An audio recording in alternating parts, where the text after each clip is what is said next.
जय हिंद साथियों, नमस्कार। कैसे हैं आप लोग? उम्मीद करता हूं कि आप लोग एकदम स्वस्थ है, मस्त है और तंदुरुस्त है। जी हाँ, जैसा कि हम लोग बात करें राजस्थान में, तो राजस्थान में भर्तियों का महासंग्राम आ रखा है। यानी कि मैं अक्सर कहता हूं कि या तो राजस्थान में एक भर्तियों का विश्रांति काल रहता है, यानी कि भर्तियां आती ही नहीं है, और आती है तो बम्पर भर्तियां आती है। यानी कि अभी वर्तमान समय में बात करें ग्रेड फर्स्ट, ग्रेड सेकंड, अपन बात करें ग्रेड थर्ड की भर्ती आने वाली है, पटवारी, वीडियो, या फिर बात करें पशु परिचर, या फिर हम लोग बात करें चतुर्थ श्रेणी, यानी कि हर किसी डिपार्टमेंट के अंदर भर्ती आ रखी है। अब देखो प्यारे साथियों, भर्तियां आ रखी है, आप लोगों की तैयारी है वो शानदार और जानदार वाली है। हर एक भर्ती के अंदर कोई भी भर्ती परीक्षा की हम लोग अगर बात करें तो उसमें करंट से यानी कि समसामयिकी से प्रश्न आते ही आते हैं। विद्यार्थियों के मन में द्वंद्व रहता है कि सर करंट कहां से पढ़े और कितना पढ़े। तो प्यारे विद्यार्थियों, करंट की कोई सीमा नहीं है, यानी कि हम बात करें समसामयिकी की तो कोई सीमा नहीं है, कोई लिमिट नहीं है कि कहां से पढ़े, कितना आएगा, और आएगा तो कहां से आएगा। लेकिन अक्सर मैंने मेरे व्यक्तिगत अनुभव के तौर पर मैं आप लोगों को बता रहा हूं, जैसा कि पुरानी आत्माएं जुड़ी हुई हैं उनको पता है, मैं खुद राजनीति विज्ञान से स्कूल में कहता हूं। तो मैंने एक एनालिसिस किया बड़े बड़े स्तर पर, तो करंट से प्रश्न आते हैं, और करंट से कोई भी भर्ती परीक्षा की बात करें तो लगभग 8-10 या फिर अपन कह सकते हैं 12 महीने तक का, यानी कि 1 साल तक का करंट आप लोगों को पढ़ना चाहिए। हो सकता है उससे ज्यादा अगर आप पढ़ लेते हैं तो और भी बढ़िया बात है। कम से कम बात करें तो 6 से लेकर के 8 महीने का करंट तो आप लोगों को पढ़ना ही पढ़ना चाहिए। उसके बाद में हम लोग बात करें कि करंट की सीमा, तो करंट की कोई सीमा नहीं होती है। लेकिन अक्सर एक चीज का मैंने और अपन कहें एनालिसिस किया, देखा कि करंट से कुछ प्रश्न तो सीधे आते हैं, और कुछ प्रश्न हम लोग बात करें स्टैटिक जीके की, यानी कि जो जीके परमानेंट रहता है, यानी कि हम लोग बात करें इतिहास की, तो करंट के प्रश्नों को या फिर इतिहास के प्रश्नों को करंट से को रिलेटेड करके अक्सर एग्जाम में पूछा जाता है।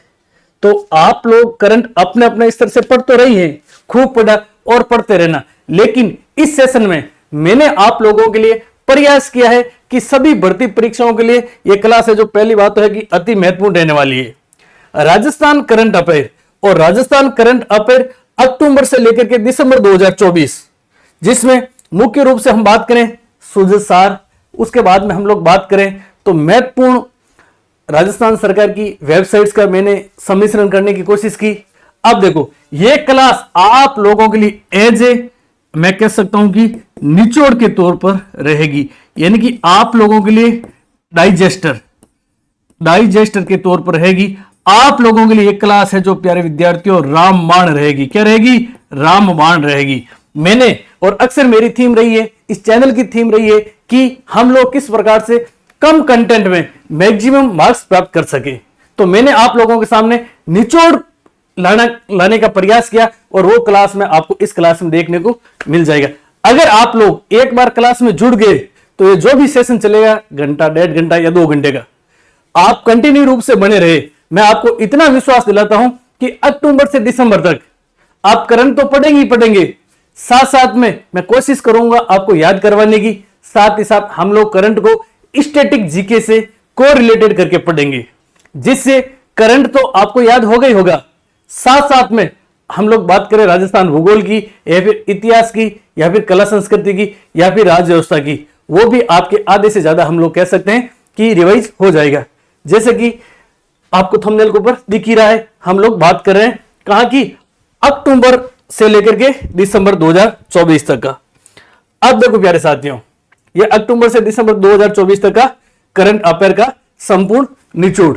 अब निचोड़ या फिर बात करूं वन लाइनर का, तो ऐसे नहीं है कि मैंने आपको वन लाइनर के रूप में ला करके प्रस्तुत कर दिया। अब आपको कैसे याद करना, कैसे नहीं करना, आपके ऊपर है। हम लोग साथ साथ में करेंगे स्टैटिक जीके।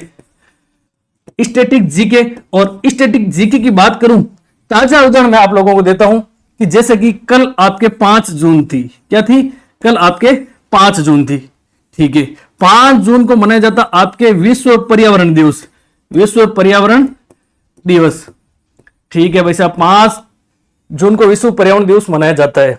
इस विश्व पर्यावरण दिवस पर आप लोगों ने देखा होगा न्यूज चैनल के माध्यम से, या फिर कहीं से पढ़ा होगा कि राजस्थान, और राजस्थान की बात करें तो राजस्थान में दो नए रामसर साइट या फिर अपन कह सकते हैं रामसर स्थान, या फिर अपन कह सकते हैं रामसर आदर भूमि रामसर आदर भूमि में दो स्थानों को चिन्हित किया। अब देखो, दो स्थानों को चिन्हित किया मतलब कि राजस्थान में अब कुल मिलाकर के स्थान कितने हो गए? 4। पहले तो मैं आप लोगों को बता देता हूं कि वो दो नए स्थान, ये दो नए स्थानों की बात करें, दो नए स्थान सर कौन से चिन्हित किए गए? तो देखो, दो नए स्थानों की बात करें तो दो नए स्थानों में आपके प्यारे विद्यार्थियों, एक तो है आपके कौन सा? मेनार गांव, और मेनार गांव की बात करें कहां पर है? तो आपके उदयपुर के अंदर है। और एक की बात करें खिंचन गांव, कौन सा गांव? खिंचन गांव। और खिंचन गांव सर कहां पर है? तो ध्यान रखना फड़ोदी के अंदर है। पहले खिंचन गांव कहां आता था? जोधपुर में आता था। इन दो को रामसर साइट का दर्जा दिया गया राजस्थान में। लगे हाथ आप लोगों को बता दूं, इससे पहले की बात करें तो एक तो आपके केवलादेव और केवलादेव घना पक्षी अभ्यारण्य, इसको शामिल किया हुआ था। और एक और की बात करें तो आपके सांबर झील को शामिल किया हुआ था। अब देखो, करंट के पॉइंट ऑफ व्यू से है ये इंपॉर्टेंट है ही है। अब देखना, या तो आपके सीधे करंट से प्रश्न आएगा कि राजस्थान में दो नए कौन से रामसर स्थल बनाए गए, तो आप लोगों को ध्यान रखना मेनार गांव और खिंचन गांव फलोदी में।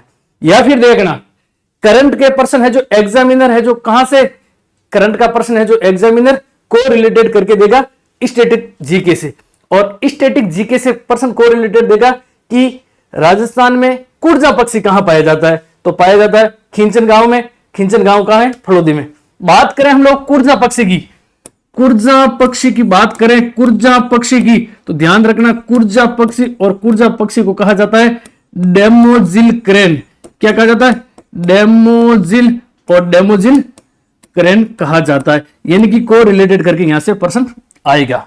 रामसर साइट की बात करें सर, राजस्थान में दो नए चिन्हित किए गए स्थान। बात कर लेते हैं लगे हाथ हम भारत की, तो भारत में वर्तमान समय में कितने स्थान है जो रामसर साइट में दर्ज है? तो ध्यान रखना, भारत में है आपके 51। कितने हैं प्यारे साथियों? भारत में है आपके 51। तो हम लोग इस प्रकार से करंट को रिलेटेड करके पढ़ेंगे। क्या पढ़ेंगे? करंट को रिलेटेड करके पढ़ेंगे। तो आशा और अपेक्षा करता हूं कि यह क्लास है जो आपके लिए क्या मददगार साबित होने वाली है। तो एक बार आप इसको साथ साथ में उतार लीजिए। जो भी आप लोगों के सामने मैं फैक्ट लिखवा रहा हूं, आप लोग साथ साथ में की नोट्स के रूप में प्यारे विद्यार्थी उतारने की कोशिश कीजिए। मैं साइड में हो जाता हूं, आप लोग उतार लीजिए।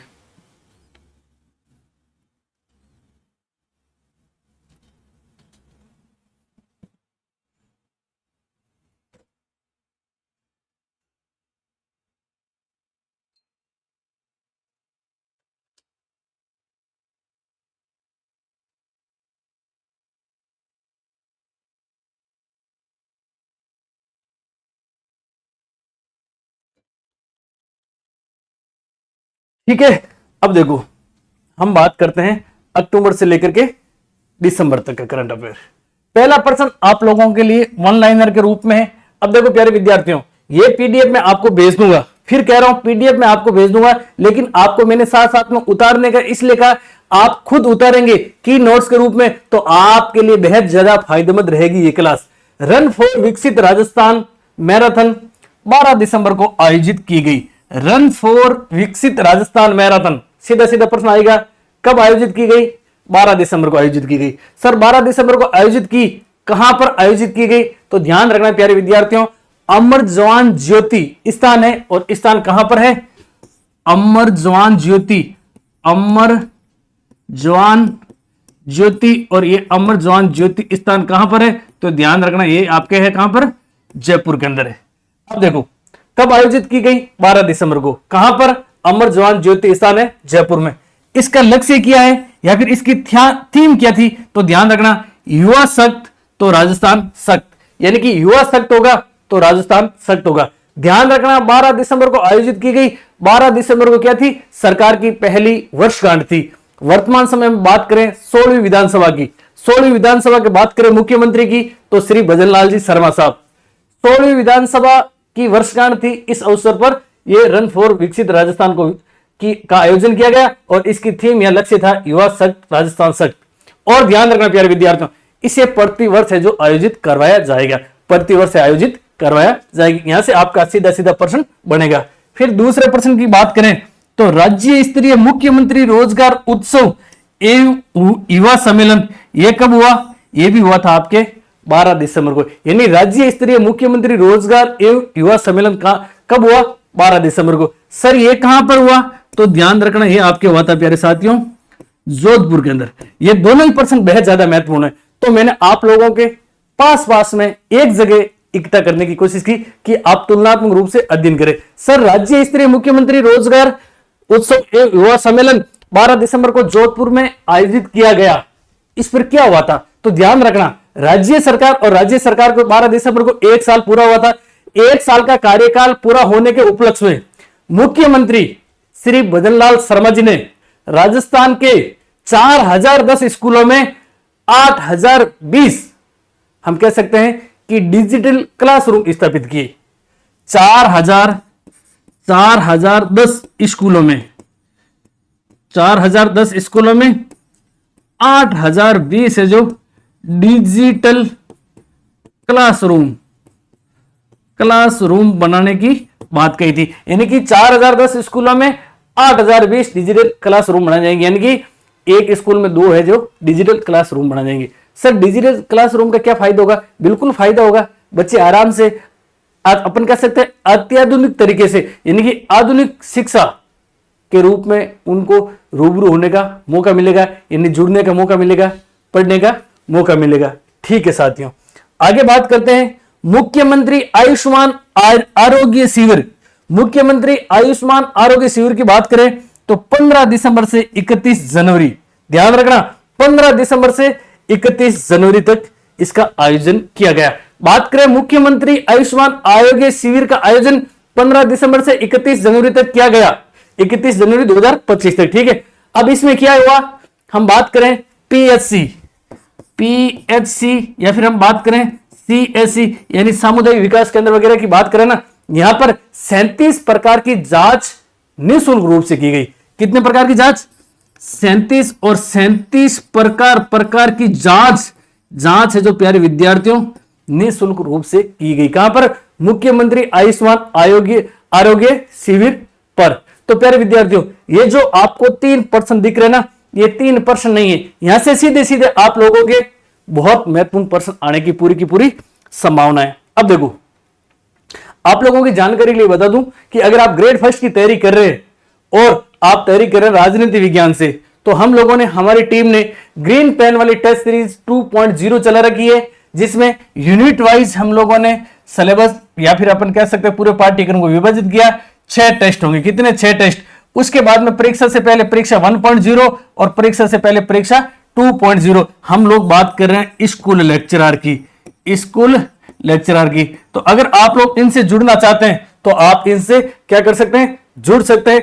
इस टेस्ट सीरीज में बात करूं 2.0 ग्रीन पेन वाली टेस्ट सीरीज 2.0 में प्रत्येक यूनिट यानी कि 6 यूनिट और 6 यूनिट में प्रत्येक यूनिट में कितने प्रश्न होंगे? 100 प्रश्न होंगे और इन 100 का 100 प्रश्नों का करवाया जाएगा आपके प्यारे साथियों 360 डिग्री एनालिसिस। यानी कि 6 यूनिट का आप लोगों को 360 डिग्री एनालिसिस कराया जाएगा, जिससे कि मैं ये कह सकता हूं मुझे मेरे कंटेंट पर इतना भरोसा है कि आप लोगों का एक बार क्या हो जाएगा? रिवीजन हो जाएगा। अगर आप लोग इसको ज्वाइन करना चाहते हैं या फिर आप इसको एक पेपर या फिर एक कंटेंट डेमो के रूप में देखना चाहते हैं तो आप प्यारे साथियों 9214534843 पर मैसेज कर देना कि सर हम भी बनेंगे व्याख्याता, हम भी लेंगे मोहर, एक पेपर में आपको इसका डेमो के रूप में भेज दूंगा। अब देखो आगे चलते हैं। राजस्थान में देखो, राजस्थान में 9 केंद्रीय विद्यालयों की स्थापना को मंजूरी, यानी कि राजस्थान में केवी के स्कूलों 9 केवी के स्कूल खोले जाएंगे, इसकी मंजूरी मिली। यानी राजस्थान में 9 केंद्रीय विद्यालयों की स्थापना को क्या मिली? मंजूरी मिली। अब देखिए राजस्थान में 9 मिली, हम लोग बात कर लेते हैं भारत की, तो भारत में एक साथ में 85 केंद्रीय विद्यालय खोलने की मंजूरी मिली, यानी कि केवी की स्कूल खोलने की बात कही गई। 85 में से राजस्थान में कितने खुलेंगे? 9 खुलेंगे। अब देखो प्यारे साथियों, 9 खुलेंगे, लेकिन ध्यान रखना ये राजस्थान में 9 केवी के विद्यालय है ना, 7 जिलों में खुलेंगे। कितने? 7 जिलों में खोले जाएंगे। एग्जामिनर प्रश्न क्या देगा देखना, और ये प्रश्न शायद कोई एग्जाम आया हुआ, मुझे याद नहीं आ रहा। प्रश्न ये था कि राजस्थान में 9 केंद्रीय विद्यालयों की स्थापना को मंजूरी मिली, कथन ए। कथन बी में था कि राजस्थान में 9 केंद्रीय विद्यालय 9 जिलों में खोले जाएंगे। तो ध्यान रखना प्यारे विद्यार्थियों, 9 जिलों में नहीं खोले जाएंगे। कितने जिलों में खोले जाएंगे? 7 जिलों में खोले जाएंगे। अब देखो, मुख्यमंत्री अमृत आहार योजना, मुख्यमंत्री अमृत आहार योजना की बात करें तो आंगनवाड़ी केंद्रों पर सप्ताह में 3 दिन क्या दिया जाएगा? सप्ताह में 3 दिन दिया जाएगा प्यारे विद्यार्थियों, सप्ताह में 3 दिन दिया जाएगा दूध। मुख्यमंत्री अमृत आहार योजना के तहत आपके प्रश्न आ सकता है कि मुख्यमंत्री अमृत आहार योजना के तहत आंगनवाड़ी केंद्रों पर सप्ताह में कितने दिन दूध दिया जाएगा? तो ध्यान रखना कितने दिन? 3 दिन। प्यारे विद्यार्थियों, आप लोग जानते हैं भारत विश्व का सबसे बड़ा लोकतांत्रिक देश है। भारत क्या है? विश्व का सबसे बड़ा लोकतांत्रिक देश है। और लोकतांत्रिक देश में ध्यान रखना प्यारे विद्यार्थियों, भारत में गर्भ से लेकर के कब्र तक लोक कल्याणकारी कार्य किया जाता है। तो एक बार आप क्या करना, इसका है जो स्क्रीनशॉट ले लीजिए, या फिर स्क्रीनशॉट नहीं लेना, आप लोगों को क्या करना है, फटाफट से इसको उतारना है। फटाफट से आप लोग उतार लीजिए, मैं साइड में हो जाता हूं। फटाफट से आप लोग इसको उतारो, जल्दी उतारो ना, समय का अभाव है। और की नोट्स के रूप में आप लोग उतार दो।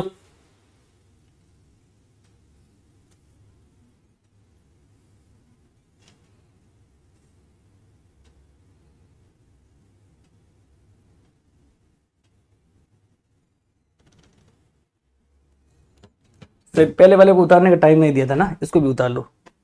आप कहेंगे सर पीडीएफ भेज दो, पीडीएफ से कुछ नहीं होगा, साथ साथ में ये उतारो। आप लोग उतारेंगे ना तब असली फायदा होगा। उतार लो, साइड में हो जाता हूं मैं।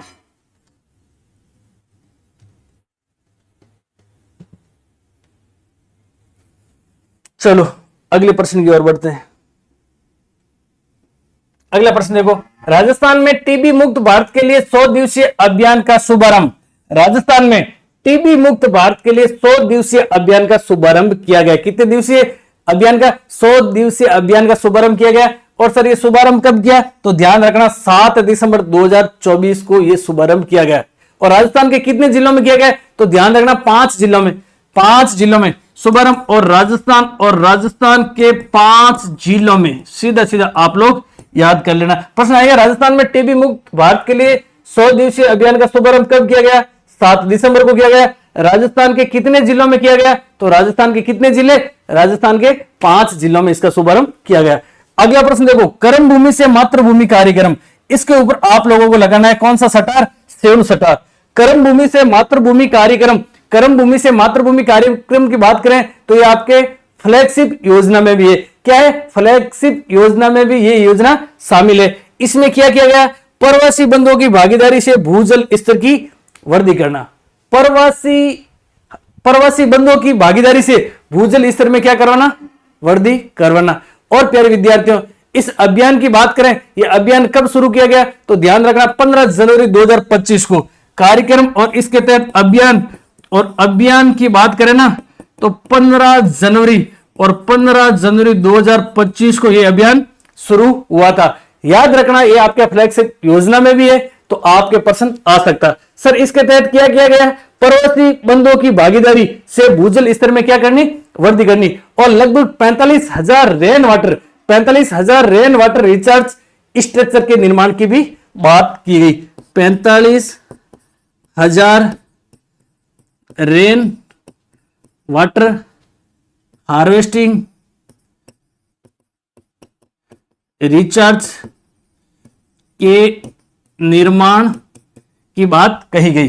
अब देखो, कर्म भूमि से मातृभूमि कार्यक्रम आपके फ्लैगशिप योजना में भी है। लगे प्रवासी बंधुओं की बात आई ना तो एक आपके प्रवासी दिवस भी मनाया जाता है। कौन सा दिवस? प्रवासी दिवस। और प्रवासी दिवस की बात करें तो कब मनाया जाता है? 9 जनवरी को मनाया जाता है। 9 जनवरी को कौन सा दिवस मनाया जाता है? प्रवासी दिवस मनाया जाता है। और 45,000 रेन वाटर हार्वेस्टिंग रिचार्ज के निर्माण, और इसका लक्ष्य रखा गया कि 2027-28 तक। कब? 2027-28 तक। ये भी आप लोग 2027-28 तक आपके प्रवासी बंधुओं की भागीदारी से कर्म भूमि से मातृभूमि अभियान के तहत 45,000 रेन वाटर रिचार्ज का निर्माण करवाया जाएगा। अब इसके तहत क्या है, इसके तहत प्यारे साथियों, जो परंपरागत रूप से जिस जो जल का संग्रहण किया जाता था ना, उसको बढ़ाने का मामला है। यानी कि जल का परंपरागत रूप से आपको पता है संग्रहण किया जाता था, और जल है तो कल है, तो आप लोगों को यह चीज ध्यान में रखनी है। आगे चलते हैं, देखो 3 दिसंबर को जयपुर में अंतर्राष्ट्रीय दिव्यांग जन दिवस पर सम्मान समारोह आयोजित किया गया। प्रश्न आएगा आपके, अंतर्राष्ट्रीय दिव्यांग जन दिवस पर सम्मान समारोह कब आयोजित किया गया? 3 दिसंबर को आयोजित किया गया। कहां पर आयोजित किया गया? जयपुर में आयोजित किया गया। अंतर्राष्ट्रीय दिव्यांग जन दिवस कब मनाया जाता है? 3 दिसंबर को मनाया जाता है। और इस अवसर पर 59 संस्थाओं को सम्मानित किया गया। 59 संस्थाओं को सम्मानित किया गया, न कि 59 लोगों को। 59 संस्थाओं को सम्मानित किया गया, और इस सम्मान समारोह में 10,000 की राशि व प्रशस्ति पत्र दिया गया। 59 संस्थाओं को, और इन 59 संस्थाओं को 10,000 रुपए की राशि, 10,000 रुपए की राशि, और इसके साथ साथ में प्रशस्ति प्रमाण पत्र भी दिया गया। आप लोगों को याद रखना है। संविधान दिवस के उपलक्ष्य में संविधान पद यात्रा जयपुर के चित्रकूट स्टेडियम में आयोजित की गई। आप लोगों को इसके ऊपर भी क्या लगाना है? 7 स्टार लगाना है। संविधान दिवस के उपलक्ष्य में संविधान पद यात्रा जयपुर के चित्रकूट स्टेडियम में पद यात्रा निकल गई। अब देखो, संविधान दिवस की बात करें, सर संविधान दिवस कब मनाया जाता है? तो ध्यान रखना प्यारे विद्यार्थियों, संविधान दिवस की बात करें ना, संविधान दिवस मनाया जाता है आपके 26 नवंबर को। कब मनाया जाता है? 26 नवंबर को मनाया जाता है। और मैं बात करूं 26 नवंबर और 26 नवंबर 2024 को संविधान लागू होने के 75 साल पूरे हुए। इस उपलक्ष्य में जयपुर और जयपुर के चित्रकूट स्टेडियम में पद यात्रा निकाली गई। यह चीज आप लोगों को अच्छे से ध्यान रखना। अब देखो, संविधान दिवस मनाया जाता है आपके 26 नवंबर को। इसी तरह से 2-3 दिवस याद रख लो। एक आपके 25 जनवरी, और 25 जनवरी को कौन सा दिवस मनाया जाता है? मनाया जाता आपके मतदाता दिवस। कौन सा? मतदाता दिवस कब मनाया जाता है? 25 जनवरी को मनाया जाता है। इसी प्रकार से एक मनाया जाता है 24 अप्रैल, और 24 अप्रैल को कौन सा दिवस मनाया जाता है? 24 अप्रैल को मनाया जाता है प्यारे विद्यार्थियों आपके पंचायती राज दिवस। ठीक है विद्यार्थियों, इसका भी एक बार आप फटाफट से आप लोग उतार लीजिए या फिर स्क्रीनशॉट ले लीजिए। आगे देखो, 7वें राज्य वित्त आयोग की अवधि। बात करें राजस्थान राज्य वित्त आयोग की अवधि, और 7वें वित्त आयोग की अवधि कब से कब तक रहेगी? तो 1 अप्रैल 2025 से लेकर के 30 मार्च 2030 तक रहेगी। क्या रहेगी? 7वें वित्त आयोग की अवधि रहेगी। सर वित्त आयोग और वित्त आयोग का उल्लेख कहां पर है? हम बात करें राज्य वित्त आयोग की बात करें तो 243 आई में तो आपके पंचायतों के लिए वित्त से संबंधित बात है, जबकि 243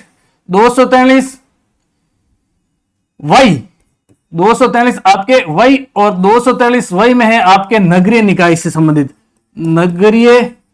नगरीय निकाय आप लोगों को ऐसे याद रखना है, आई, फाई और वाई।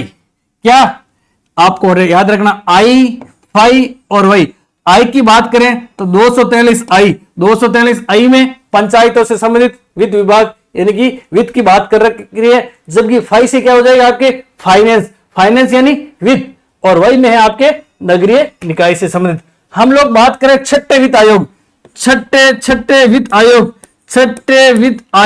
छठे वित्त आयोग के अध्यक्ष कौन थे? तो ध्यान रखना प्यारे विद्यार्थियों, छठे वित्त आयोग और छठे वित्त आयोग के अध्यक्ष थे आपके प्रद्युमन सिंह।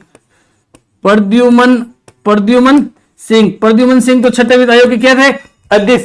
याद रख के लिख लेना कि छठे वित्त आयोग के अध्यक्ष कौन थे? छठे वित्त आयोग के अध्यक्ष थे सर प्रद्युमन सिंह। लगे हाथ। आप लोगों की जानकारी के लिए बता दूं कि प्रथम वित्त आयोग के अध्यक्ष कौन थे? तो याद रखना के गोयल तो थे आपके प्रथम वित्त आयोग के अध्यक्ष। जबकि बात करें 6 वित्त आयोगों का गठन पहले हो गया, कौन सा वित्त आयोग था जिसमें वित्त आयोग की अध्यक्षा महिला थी? तो ध्यान रखा, पांचवा वित्त आयोग, और पांचवें वित्त आयोग की अध्यक्ष की बात करें तो डॉक्टर ज्योति किरण। डॉक्टर ज्योति किरण क्या थी? इस आयोग की अध्यक्ष थी, इस यानी पांचवें आयोग की अध्यक्ष। छठे आयोग की अध्यक्ष की बात करें तो कौन अध्यक्ष? आपके प्रद्युम्न सिंह। सर इस आयोग में कितने सदस्य होते हैं? वित्त आयोग में, वित्त आयोग की बात करें तो वित्त आयोग में प्यारे साथियों तीन, पूरी संरचना में तीन जने होते हैं, एक तो अध्यक्ष और दो अन्य सदस्य। बात करें छठे वित्त आयोग के अध्यक्ष तो प्रद्युम्न सिंह हो गए, और सदस्य की बात करें तो लक्ष्मण सिंह जी और अशोक लाहोटी जी। ये तो आपके अध्यक्ष। और हम लोग बात करें दो सदस्य होते हैं, एक सदस्य जिनका नाम है आपके लक्ष्मण सिंह जी। क्या है?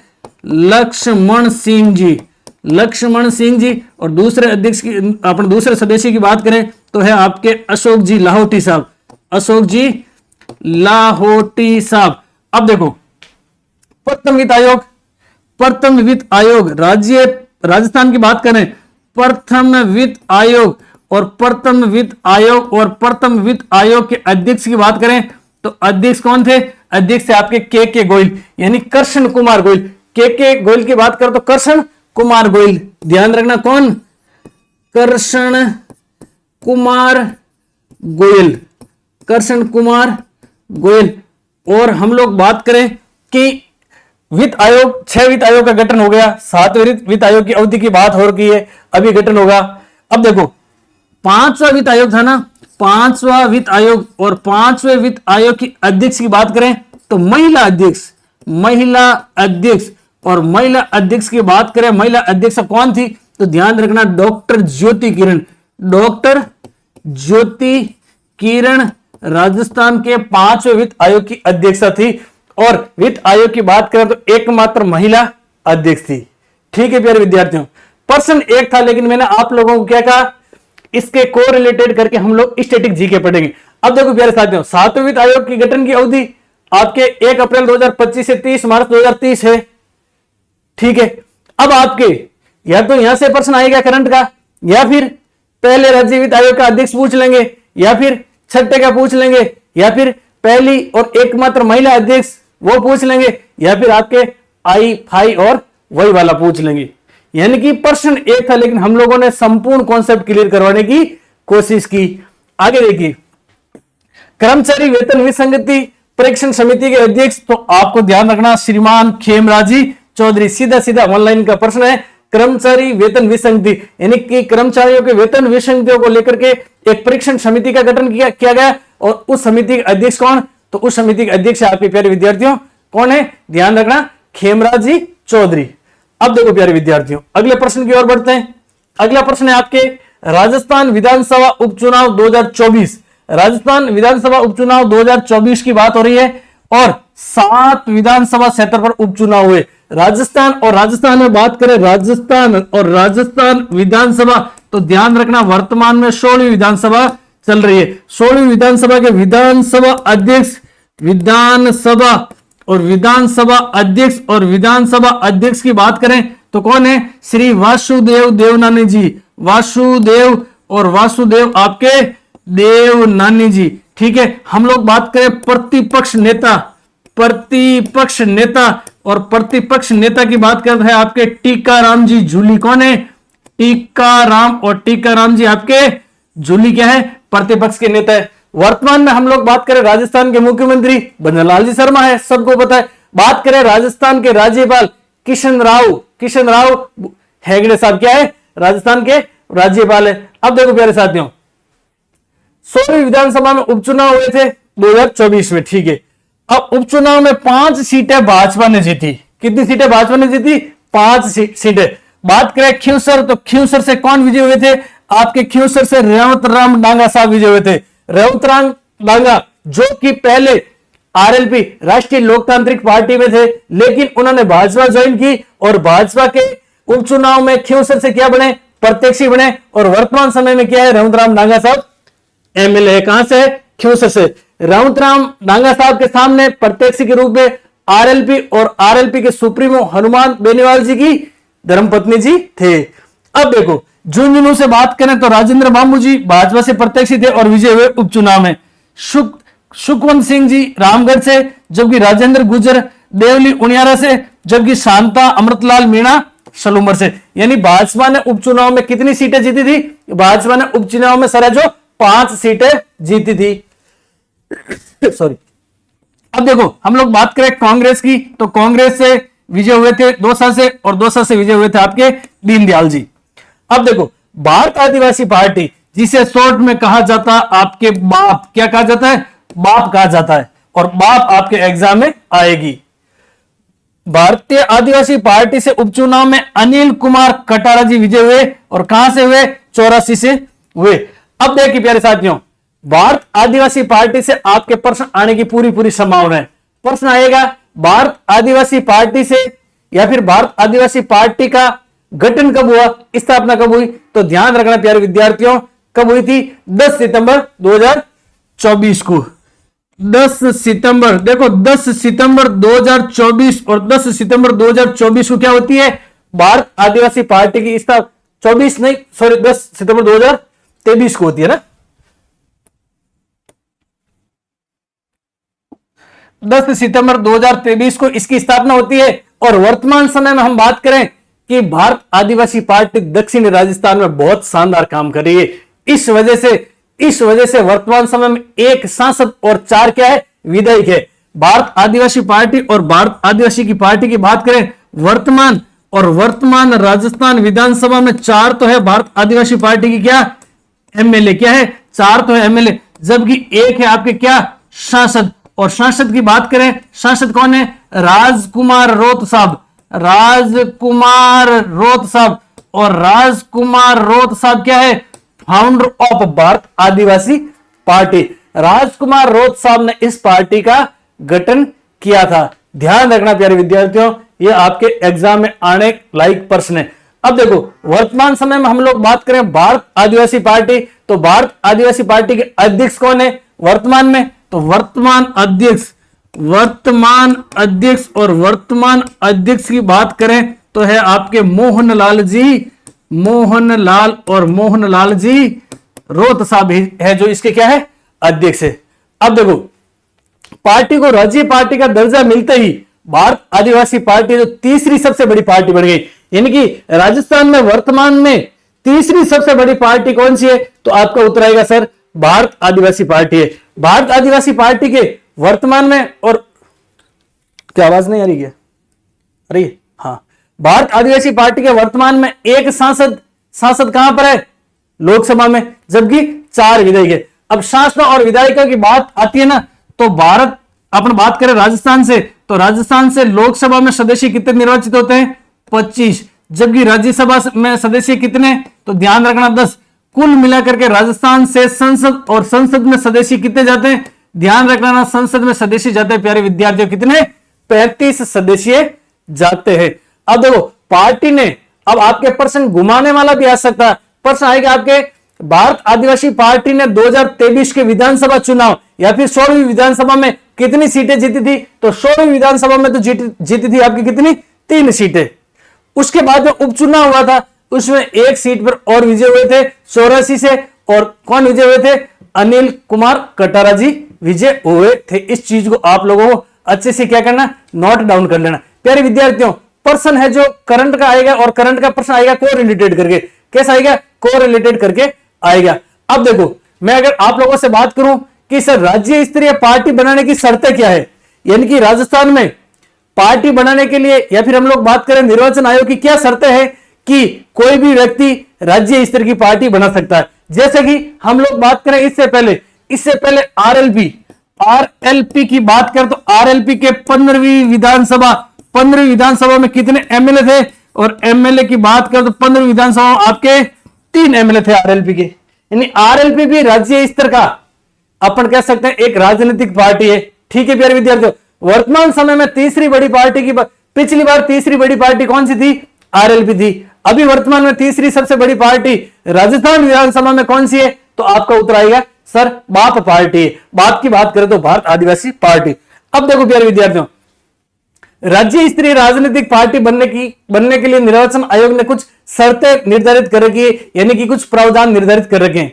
यानी कि क्या प्रावधान है? तो विधानसभा में कुल वैध मतों का कम से कम 6% अगर मत प्राप्त होता है, या फिर बात करें 6% मतों के साथ विधानसभा में कम से कम 2 सीटें। यह तो आप लोगों को आगे ले लेता अपन, है ना। राज्य स्तरीय पार्टी का दर्जा, राज्य स्तरीय पार्टी और पार्टी का दर्जा के लिए अपन कह सकते हैं कि सर प्रावधान या शर्तें, या तो विधानसभा और विधानसभा में 6% क्या है आपके वोट आने चाहिए। कैसे कि कोई दल है जो राज्य पार्टी का दर्जा लेना चाहता, उसको विधानसभा चुनाव में कुल वैध मतों का 6% मत, 6% वोट भी कुल वैध मतों का, कुल वैध मत और कुल वैध मतों का 6% अगर उस दल को या उस पार्टी को मिलता है, साथ ही साथ कम से कम 2 सीटें प्राप्त की हो, साथ ही साथ 2 सीट विधानसभा में प्राप्त की हो, तो उसे राज्य स्तर की पार्टी का दर्जा मिलता है। या फिर हम लोग बात करें इस दल ने क्या भाई ये शर्त, पहली शर्त है, ये शर्त इसने पूर्ति नहीं की, यानी कि शर्त पूरी नहीं हुई। उसके बाद उस दल ने, यानी कि जो दल मान्यता लेना चाहता, उस दल ने राज्य के लोकसभा चुनाव में कुल वैध मतों का 6% मत प्राप्त करने के साथ ही लोकसभा में कम से कम 1 सीट प्राप्त की हो। लोकसभा में 6% मत या फिर वोट, वही कुल वैध मतों का, कुल वैध मतों का, और उसके साथ साथ में आपके 1 सीट भाई साहब उन्होंने प्राप्त की है, तो आपको क्या मिल जाएगा, राज्य स्तर की पार्टी का दर्जा मिल जाएगा। या फिर अपन बात करें उसी दल ने विधानसभा चुनाव में कुल सीटों का कम से कम 3% या 3 सीटें, भाई यह शर्त पूरी नहीं की, आपके 6% वोट नहीं मिले और 2 सीट नहीं मिली, ठीक है, नहीं मिली तो नहीं मिली। अगर आपने उस विधानसभा चुनाव में कुल सीटों का कम से कम 3%, कुल सीटों का कम से कम 3% या 3 सीट जो भी अधिक हो अर्जित की, या तो आपने कुल सीटों की 3% कुल सीट का, या फिर आपने 3 सीट या इससे अधिक आपने प्राप्त की है, तो आपको विधानसभा अपन कह सकते हैं राज्य स्तर की पार्टी का दर्जा मिल जाएगा। जैसे कि हम लोग बात करें, देखो 3% कुल सीट का, जैसे हम लोग बात करें राजस्थान में, तो राजस्थान में 3% की बात करें तो भाई साहब आपने 6 सीट जीत ली हो, चाहे वोट का प्रतिशत आपको कितने मिला, 6 सीट आपने जीत ली राजस्थान बात करें विधानसभा में, तो आपको राज्य स्तर की पार्टी का दर्जा मिल जाएगा। या फिर बात करें 3% सीटें, वही बात, अगर मान लो 400 सीटें तो 400 का 3% कितना हो जाएगा, 12 सीटें। अब देखो ये आपने अर्जित की। या फिर इस दल ने लोकसभा की प्रत्येक 25 सीटों में से कम 1 सीट जीती हो, यानी कि इस दल ने लोकसभा की प्रत्येक 25 सीटें, राजस्थान में 25 सीटें, तो कम से कम 1 सीट जीती हो, कम से कम 1 सीट। चौथी है आपके लोकसभा, और लोकसभा में 1 सीट जीती हो, तो क्या है, राज्य स्तर की पार्टी का दर्जा मिल जाएगा। आपके करंट के कोरिलेटेड करके प्रश्न आ सकते हैं।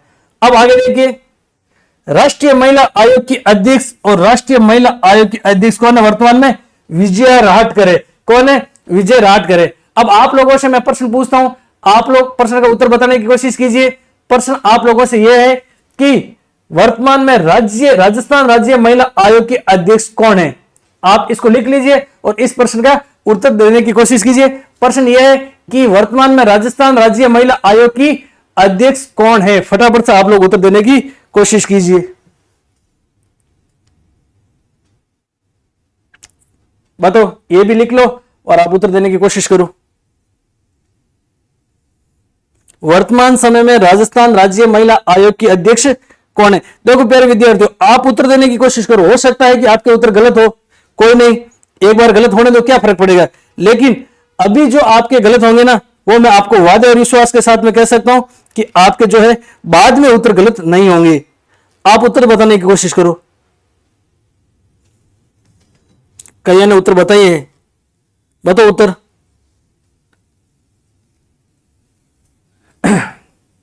वर्तमान में राष्ट्रीय महिला आयोग की अध्यक्ष विजया राहटकर। मैंने आप लोगों से प्रश्न पूछा कि राजस्थान राज्य महिला आयोग की अध्यक्षा कौन है वर्तमान में? तो आप लोगों का उत्तर हो जाएगा रेहाना रियाज चिश्ती। रेहाना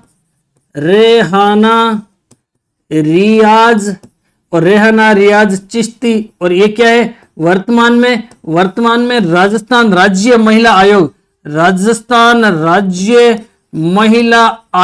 आयोग की क्या है अध्यक्ष है। अब आप लोगों को एक और प्रश्न बता देता हूं कि राजस्थान राज्य महिला आयोग की प्रथम अध्यक्ष, और प्रथम अध्यक्ष की बात करें तो कौन थी आपके कांता खतूरिया। कौन थी? कांता खतूरिया।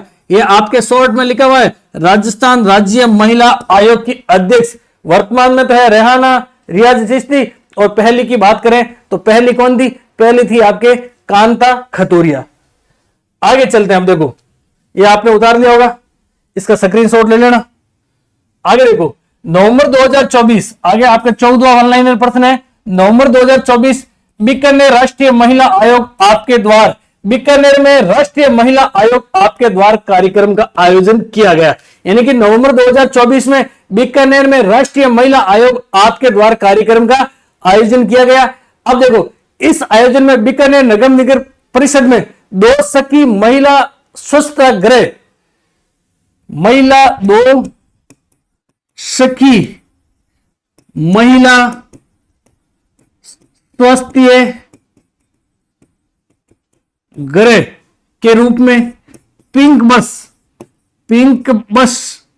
बस भी क्या की वहां पर भेंट की गई। कहां पर?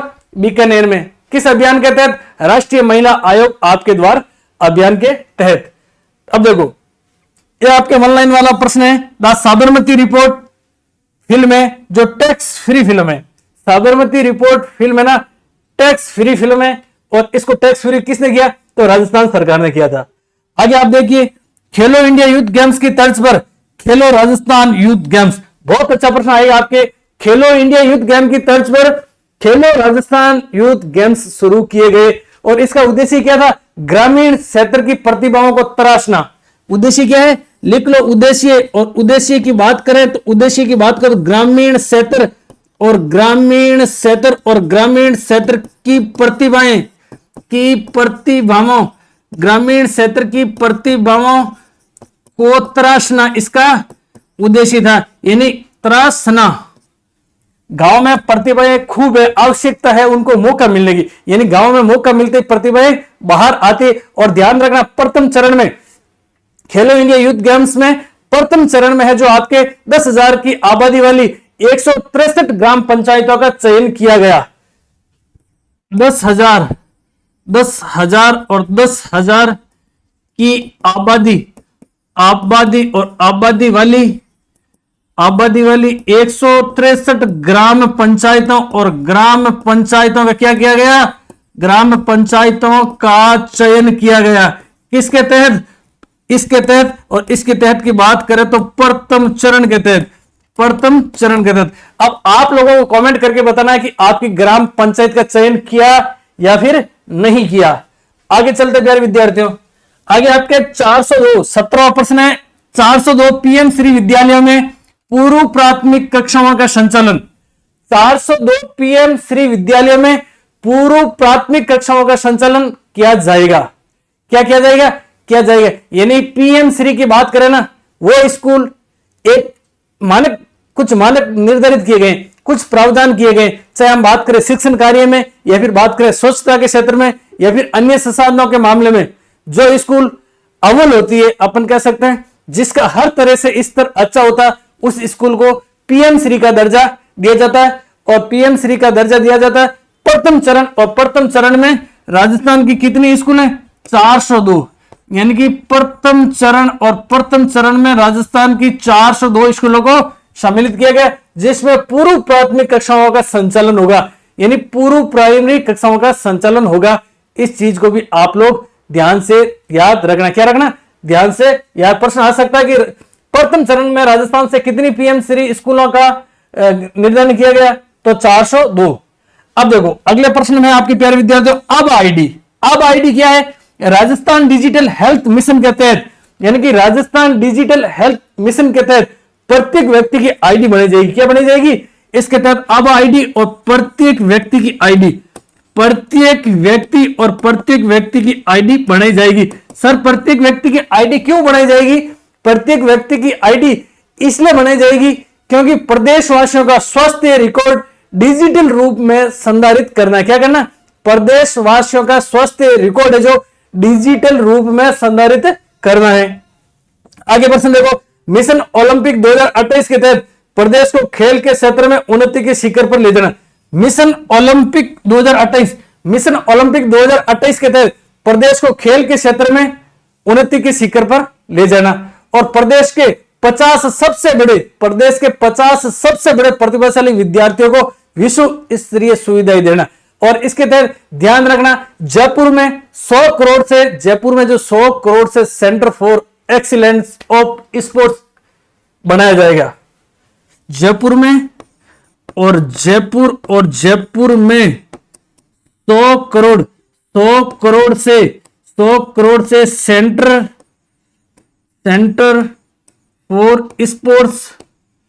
सेंटर फॉर स्पोर्ट्स एक्सीलेंस का निर्माण किया जाएगा और प्रदेश के 50 सबसे प्रतिभाशाली खिलाड़ी को विश्व स्तर की सुविधा दी जाएगी। अगर आप में भी प्रतिभा है तो आप लोग जाइए वहां पर, आप लोगों को विश्व स्तर की सुविधाएं मिलेगी क्योंकि मिशन ओलंपिक 2028 के तहत प्रदेश को खेल के क्षेत्र में कहां पे ले जाना है? उन्नति पर ले जाना है। ठीक है साथियों, अब देखो अगले प्रश्न की ओर चलते हैं। अगला प्रश्न आपके रास्ता खोलो अभियान, सीधा सीधा प्रश्न आएगा आपके रास्ता खोलो अभियान का संबंध कहां से है? तो ध्यान रखना जयपुर से है। कब शुरू किया गया? नवंबर 2024 में शुरू किया गया। क्या? रास्ता खोलो अभियान। रास्ता खोलो अभियान का संबंध कहां से है? तो जयपुर से। आगे देखो, ऑस्ट्रेलिया में आयोजित, ऑस्ट्रेलिया में है ना, ये है आपके में, ऑस्ट्रेलिया में आयोजित, ऑस्ट्रेलिया टाइपिंग एरर है, ऑस्ट्रेलिया में आयोजित 67वें राष्ट्रमंडल संसदीय संघ सम्मेलन में राजस्थान का प्रतिनिधित्व किसने किया? तो राजस्थान का प्रतिनिधित्व किया था आपके भाई साहब विधानसभा अध्यक्ष। और वर्तमान विधानसभा अध्यक्ष की बात करें तो वासुदेव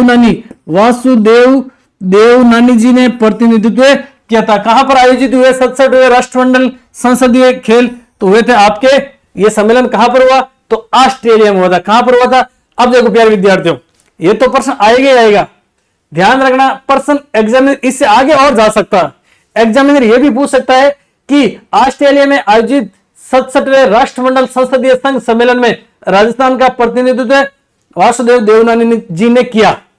अब इस टूर के तहत उन्होंने इंडोनेशिया, सिंगापुर व जापान की यात्रा भी की थी। कहां की? इंडोनेशिया,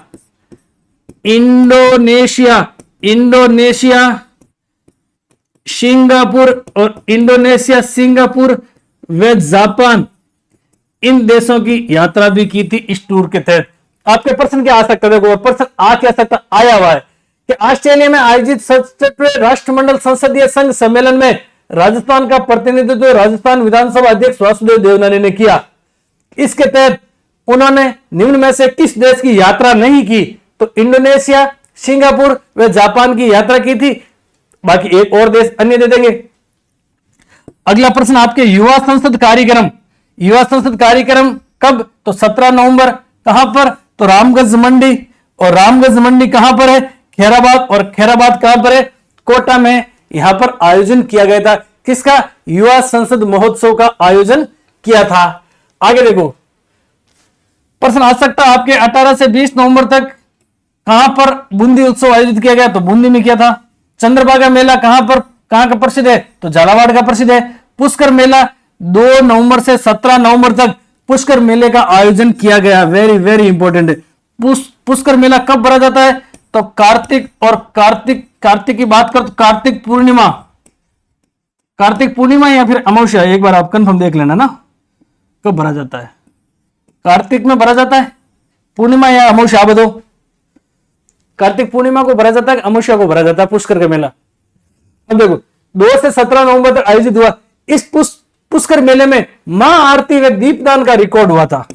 महाआरती व दीपदान का रिकॉर्ड हुआ। और 52 घाट है आपके पुष्कर में, 52 घाट।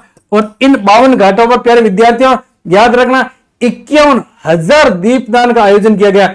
51,000 दीपदान, 52 घाट पर 51,000 दीपदान। और ये 51,000 दीपदान का किसने किया था? तो आपके 5100 महिलाएं, 5100 महिलाएं।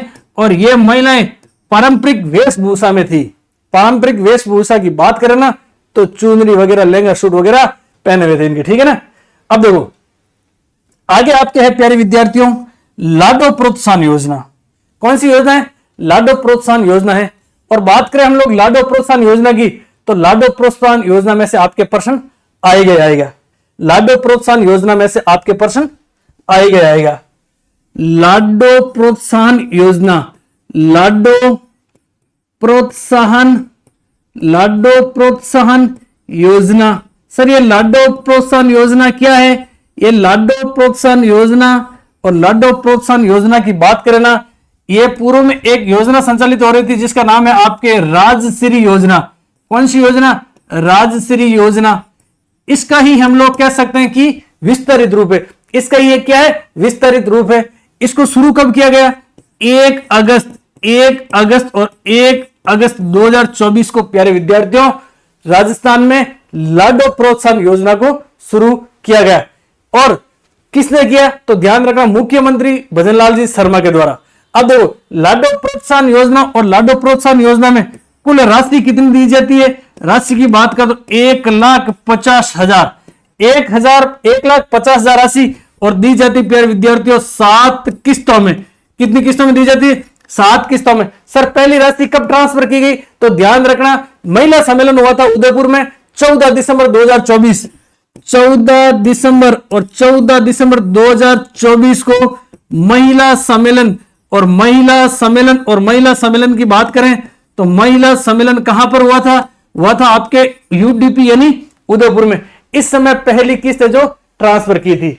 सर राष्ट्रीय योजना की तो राशि 1 लाख थी, बिल्कुल 1 लाख थी। मुख्यमंत्री भजनलाल शर्मा जी ने 8 मार्च 2025 को योजना की राशि 1 लाख से बढ़ा करके कितनी कर दी? ध्यान रखना पहले 1 लाख थी, 1 लाख थी। कितनी थी? पहले 1 लाख। यानी इस योजना में पहले कितने रुपए दिए जाते थे? 1 लाख। हम लोग बात करें 8 मार्च 2025 और 8 मार्च 2025 को राजस्थान के माननीय सीएम, और सीएम की बात करें तो श्री भजनलाल शर्मा जी, और भजनलाल शर्मा जी ने इस राशि को बढ़ा करके कितना कर दिया? 1,50,000 कर दिया। अब 8 मार्च की बात आती है ना तो 8 मार्च को है आपके अंतर्राष्ट्रीय महिला दिवस।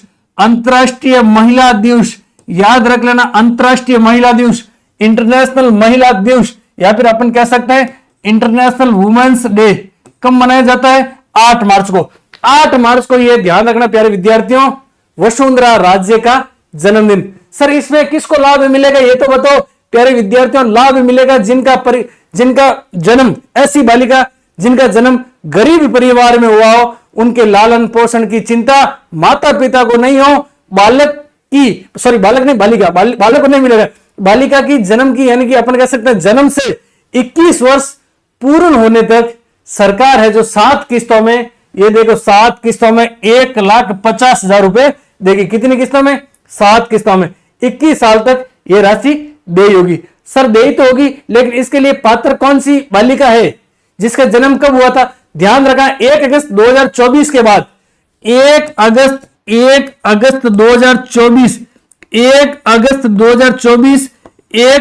2024 के बाद जिस बालिका का जन्म हुआ और उसकी वास्तविक स्थिति गरीब है, यानी कि अपन कह सकते गरीब परिवार में जन्म हुआ है, तो उनको राशि कितनी मिलेगी? 1,50,000। और 1,50,000 की बात करें ना, ये 1,50,000 एक साथ में नहीं मिलेंगे। आप सोच रहे हैं कि बालिका का जन्म हुआ और 1,50,000 मिल गए, ये मिलेगी प्यारे विद्यार्थियों आपको 7 किस्तों में। 7 किस्तों की बात करें, पहली किस्त और पहली किस्त में कितने रुपए मिलेंगे और कब मिलेंगे? तो ध्यान रखना अगर बालिका का जन्म यानी कि पात्र चिकित्सा संस्थान में प्रसव के समय बालिका के जन्म पर, यानी कि पहली किस्त और पहली किस्त मिलेगी आपके 5,000 की। कितने हजार की? 5,000 की। और 5,000 की किस्त मिलेगी जन्म पर। और जन्म की बात करें ना तो भी तो अपन कह सकते हैं सरकारी चिकित्सा संस्थान में प्रसव के समय नहीं पात्र कोई रजिस्टर्ड, ऐसे नहीं कि घर पे जन्म हो गया, कोई रजिस्ट्रेशन का है ही नहीं आधार, और आप कह सकते हैं कि 1 अगस्त के बाद में बालिका का जन्म हुआ, 5,000 रुपए दे दो, कुल 1.5 लाख रुपए लेंगे, ऐसा संभव नहीं है। उसके बाद में दूसरी किस्त की बात करें ना, ये आप ध्यान रखना, किस्त है, क्या है? किस्त है। और दूसरी किस्त की बात करें ना, दूसरी किस्त सर कब मिलेगी? तो ध्यान रखना, दूसरी किस्त मिलेगी आपके 1 वर्ष पूरा हो जाएगा, बालिका की आयु 1 वर्ष हो जाएगी और समस्त टीकाकरण हो जाएगा, बालिका की उम्र 1 वर्ष हो जाएगी, पूरे समय समय पर जो टीकाकरण होता है वो करवाएंगे तो आपको मिलेंगे कितने रुपए? 5,000 और। कितने? 5,000 और। 1 वर्ष पूर्ण होने पर, 1 वर्ष पूर्ण होने पर 5,000 रुपए और मिल गए भाई साहब। सर अब वापस से कब मिलेंगे? आप राजकीय विद्यालय में यानी कि राज्य सरकार द्वारा मान्यता प्राप्त स्कूल में पहली कक्षा में प्रवेश दिला दो, आपको पैसे मिल जाएंगे 10,000। 10,000 रुपए मिलेंगे तीसरी किस्त के रूप में। कितने? तीसरी किस्त के रूप में 10,000। और मिलेंगे पहली कक्षा में प्रवेश पर, पहली कक्षा और पहली कक्षा में प्रवेश। और पहली कक्षा में प्रवेश की बात करें तो राज्य सरकार द्वारा मान्यता प्राप्त विद्यालय होना चाहिए, या फिर राजकीय विद्यालय, केंद्र सरकार का भी हो सकता है, राजकीय विद्यालय या फिर राज्य सरकार द्वारा मान्यता प्राप्त विद्यालय में। उसके बाद में बात करें दूसरा, ये आपके 3 किस्त हो गई। सर चौथी किस्त कब मिलेगी? कितने रुपए की मिलेगी? चौथी किस्त मिलेगी आपको 15,000 रुपए की। और 15,000 रुपए की किस्त कब मिलेगी? चौथी किस्त। और चौथी किस्त में आपको मिलेंगे 15,000 रुपए। और 15,000 कब मिलेंगे? छठी कक्षा में प्रवेश पर। छठी कक्षा में प्रवेश ले लिया, राजकीय या फिर राज्य सरकार द्वारा मान्यता प्राप्त विद्यालय है, आपने प्रवेश ले लिया छठी क्लास में, आपको 15,000 रुपए और मिल जाएंगे। उसके बाद में आपको 5वीं किस्त के रूप में मिलेंगे 20,000, आपको नहीं मतलब बालिका को। और कब मिलेंगे? 10वीं कक्षा। 10वीं कक्षा। और 10वीं कक्षा में आपने प्रवेश ले लिया, आपने मतलब बालिका ने, तो आपको कितने मिलेंगे? 20,000 रुपए। वही बात है, राजकीय या फिर राज्य सरकार द्वारा मान्यता प्राप्त विद्यालय होना चाहिए। अब देखो 10वीं में प्रवेश ले लिया, 20,000 मिल गए, 10वीं पास कर ली। 11वीं में प्रवेश ले लिया, 11वीं भी पास कर ली। अब आपको 25,000 रुपए मिलेंगे छठी किस्त के रूप में। छठी किस्त के रूप में मिलेंगे आपको 25,000 रुपए। और ये 25,000 रुपए मिलेंगे आपको 12वीं कक्षा में प्रवेश। 12वीं कक्षा और 12वीं कक्षा में प्रवेश। और 12वीं कक्षा में प्रवेश लेने पर आपको मिलेंगे लाडो प्रोत्साहन योजना के तहत 25,000 रुपए और वही बात है, राजकीय या राज्य सरकार द्वारा मान्यता प्राप्त है जो विद्यालय होना चाहिए। उसके बाद में बहुत बड़ी रकम मिलेगी। कॉलेज में आपने एडमिशन ले लिया और स्नातक परीक्षा है जो आपने उत्तीर्ण कर ली, उत्तीर्ण कर ली यानी पास कर ली। स्नातक परीक्षा पास करने पर आपकी उम्र लगभग 21 साल हो जाती है, तो आपको मिलेंगे 70,000 रुपए। 7वीं किस्त देखो याद हो जाएगा, किस्त 7वीं, पैसे 70,000, 7वीं किस्त 70,000। और ये मिलेंगे आपको स्नातक यानी कि आपने बीए कर ली या फिर बीएससी कर ली, बीए कर ली या फिर आपने बीएससी कर ली या फिर आपने जो भी मतलब अपन बीए बीएससी नहीं लिख करके अपन लिख सकते हैं यूजी, ये यूजी लिख देते हैं ना, यहां पर हम लिख लेते हैं यूजी। यूजी यानी कि स्नातक कर लिया आपने तो आपको 70,000 रुपए मिलेंगे और तब तक आपकी उम्र भी 21 वर्ष हो जाती है। तो आपने स्नातक परीक्षा उत्तीर्ण करने एवं 21 वर्ष की आयु पूर्ण होने पर आपको मिलेंगे 70,000। तो कुल मिलाकर के आपकी राशि कितनी होगी प्यारे विद्यार्थियों? कुल मिलाकर के 1,50,000 रुपए की राशि हो गई। अब देखो ये आपके एग्जाम में छपेगी, ये आपके एग्जाम में लाडो प्रोत्साहन योजना ये आपके छपेगी ही छपेगी। 7 स्टार लगा लीजिए, आपके यहां से एक सवाल आएगा ही आएगा। लाडो प्रोत्साहन योजना, इसका प्राचीन नाम राजश्री योजना, शुरू कब? 1 अगस्त 2024 को। उसके बाद में हम लोग बात करें कि सर पात्र कौन है? 1 अगस्त 2024 के बाद, 1 अगस्त 2024 के बाद में जन्म लेने वाली बालिकाएं। राशि की बात करें 1,50,000, पहले 1 लाख थी। 8 मार्च 2025 को माननीय सीएम श्री भजनलाल जी शर्मा ने 1 लाख से बढ़ा करके कितनी कर दी? 1.5 लाख। कितनी किस्तों में? 7 किस्तों में। और 7 किस्त, पहली किस्त कब दी गई? 14 दिसंबर 2024 को। महिला सम्मेलन कहां हुआ था? उदयपुर में हुआ था, उस समय दी थी। और ये आप सातों की सातों है जो किस्त 6 तो ये हो गई, और ये 7वीं सबसे बड़ी किस्त है। इसको आप अच्छे से नोट कर लेना। एक बार आप इसका क्या कर लो, स्क्रीनशॉट ले लो। यहां से आपके प्रश्न आएगा ही आएगा। कोई भी भर्ती परीक्षा हो, चाहे यहां से आपके लाडो प्रोत्साहन योजना से प्रश्न मिलेगा ही मिलेगा। आप लोग कुछ भी भूल जाना, इसको मत भूलना। इसको नहीं भूलेंगे तो मंजिल तो सामने खड़ी है, आपको मंजिल मिल जाएगी। आपका सुनहरा संघर्ष है, सुनहरी सफलता में तब्दील हो जाएगा। लाडो प्रोत्साहन योजना तो आपके एग्जाम में आएगी ही आएगी। आगे बढ़ते हैं प्यारे विद्यार्थियों। अगला प्रश्न देखो, प्रधानमंत्री, हाँ पीछे हो गए आपके, सही थे ना? पीछे वाले पूरे हो गए, हाँ ये हो गए। अब देखो, प्रधानमंत्री सूर्य घर मुफ्त बिजली योजना, इसके तहत अधिकतम अनुदान राशि 78,000। प्रश्न सीधा सीधा आया हुआ है कि प्रधानमंत्री सूर्य घर मुफ्त बिजली योजना के तहत अधिकतम अनुदान राशि कितनी दी जाती है? तो ध्यान रखना, अधिकतम अनुदान राशि की बात करें तो अधिकतम अनुदान राशि दी जाती है 78,000।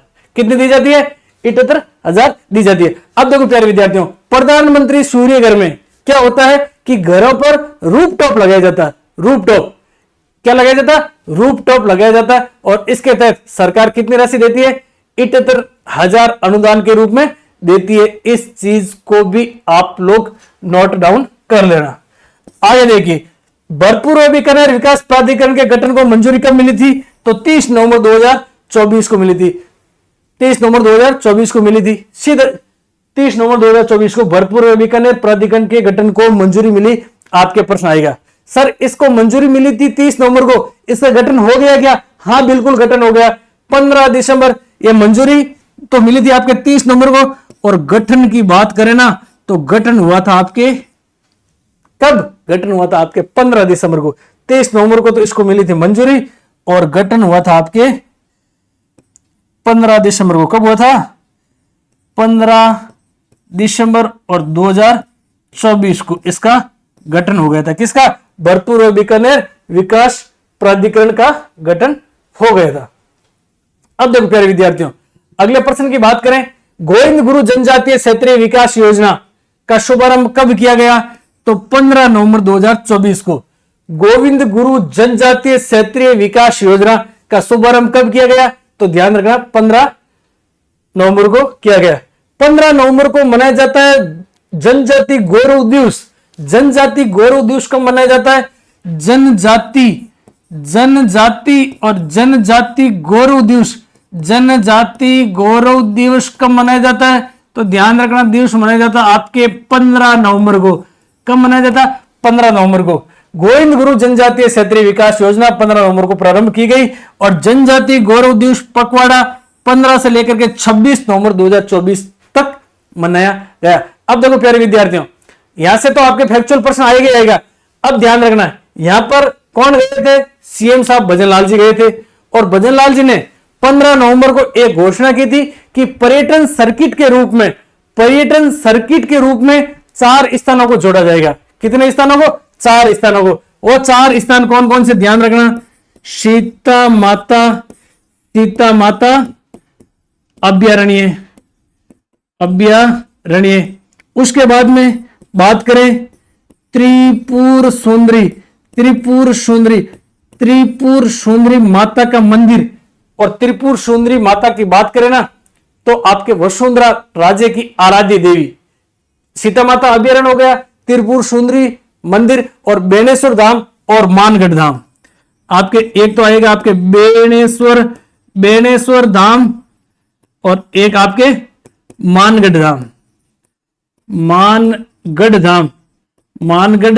धाम। इन चारों को जोड़ा जाएगा। इन चारों को क्या किया जाएगा? जोड़ा जाएगा। किसके रूप में? पर्यटन सर्किट के रूप में।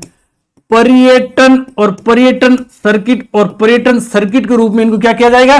जोड़ा जाएगा। यह घोषणा किसने की थी? सीएम भजनलाल जी शर्मा ने की थी। आपके यहां से आ सकता है कि गोविंद गुरु जनजातीय क्षेत्रीय विकास योजना 15 नवंबर 2024 को आयोजित की गई। इसके तहत इसमें से कौन सा पर्यटन सर्किट जोड़ने की या फिर नहीं जोड़ने की बात की गई? तो इन चारों को आप लोग याद रख लेना। आगे देखो, प्रधानमंत्री जन औषधि केंद्र, प्रधानमंत्री जन औषधि केंद्र का वर्चुअल शुभारंभ 30 नवंबर 2024 को दुर्गापुरा जयपुर और बाड़मेर फालना में किया गया। देखो, प्रधानमंत्री जन औषधि केंद्र का वर्चुअल शुभारंभ, आपके प्रश्न क्या आएगा, अच्छा प्रश्न बन सकता है। प्रधानमंत्री जन औषधि केंद्र का वर्चुअल शुभारंभ कब किया गया? 13 नवंबर 2024 को किया गया। वर्चुअल की बात करें तो कहां पर किया गया, तो ध्यान रखना दो जगह, एक तो आपके दुर्गापुरा जयपुर और एक आपके बाड़मेर में फालना। अब देखो, राजस्थान कृषि अनुसंधान संस्थान भी है। कहां पर है? राजस्थान कृषि अनुसंधान संस्थान, जिसे शॉर्ट में कहा जाता है आपके RARI, राजस्थान कृषि अनुसंधान संस्थान। कहां पर है? दुर्गापुर जयपुर में। दुर्गापुर जयपुर में। सर इसकी स्थापना कब हुई थी? तो ध्यान रखना 1943 में हुई थी। मैंने आप लोगों को शुरुआत में भी कहा था कि हम लोग करंट से स्टैटिक जीके को रिलेटेड करके पढ़ेंगे। अब देखो, प्रधानमंत्री जन औषधि केंद्र का वर्चुअल शुभारंभ आपके बाड़मेर और जयपुर में। तो जयपुर में दुर्गापुरा का नाम आएगा, तो हो सकता है कि एग्जामिनर ये सीधा प्रश्न नहीं देकर के ये भी दे सकता है कि राजस्थान कृषि अनुसंधान संस्थान रारी कहां पर है? तो दुर्गापुर जयपुर में। रारी की स्थापना कब हुई? तो 1943 को हुई थी। प्यारे विद्यार्थियों, एक रारी की तरह है सीरी, क्या है? एक रारी की तरह है CEERI, क्या है? CEERI। CEERI की बात करें तो central electronic engineering research institute, central electronic engineering research institute. Sir ये कहां पर है? ये कहां पर है? आप लोग कमेंट करके बताइए। ये है आपके पिलानी झुंझुनू में। कहां पर है? पिलानी, और पिलानी है आपके झुंझुनू में। कहां पर है? पिलानी है आपके झुंझुनू में। यहां पर क्या है? सीरी। रारी कहां पर है? रारी है जयपुर में। रारी की स्थापना कब हुई थी? 1943 को। सीरी की स्थापना कब हुई थी? सीरी की स्थापना हुई थी 21 सितंबर 1953 को। कब हुई थी आपके? 21 सितंबर 1953 को। और किसने स्थापना की थी? इस समय सीरी पिलानी झुंझुनू में आए थे आपके पंडित जवाहरलाल नेहरू, जो कि तत्कालीन भारत के प्रधानमंत्री हुआ करते थे। अब देखो, रारी और सीरी ज्यादा डिफरेंस नहीं है, रारी और सीरी, लेकिन ध्यान रखना रारी का पूरा नाम क्या है? राजस्थान एग्रीकल्चर रिसर्च इंस्टीट्यूट, जबकि सीरी का पूरा नाम क्या है? Central electronic engineering research institute. रारी कहां पर है? जयपुर में। जयपुर में कहां पर है? दुर्गापुरा में। सीरी कहां पर है? सीरी पिलानी में है, और पिलानी कहां पर है? झुंझुनू में। अब देखो, ये आपके कृषि अनुसंधान संस्थान की बात करें तो दो कृषि अनुसंधान संस्थान और है। एक तो है केंद्रीय कृषि फोरम, और केंद्रीय कृषि फोरम कहां पर है? सूरतगढ़ में, जिसकी स्थापना कब होती है? 15 अगस्त 1956 को होती है। केंद्रीय कृषि अनुसंधान संस्थान कहां पर है? सूरतगढ़। सूरतगढ़ में है। सर सूरतगढ़ में है, किसकी सहायता से इसका गठन किया गया या फिर इसकी स्थापना की गई? रूस की सहायता से इसकी स्थापना की गई 15 अगस्त 1956 को। 15 अगस्त और 15 अगस्त 1956 और 15 अगस्त 1956 को सूरतगढ़ केंद्रीय कृषि अनुसंधान केंद्र की स्थापना, केंद्रीय कृषि फोरम की स्थापना सूरतगढ़ 15 अगस्त 1956 और रूस की सहायता से की गई। और यह सूरतगढ़ वाले केंद्रीय कृषि फोरम की बात करें तो प्यारे विद्यार्थियों, एशिया का सबसे बड़ा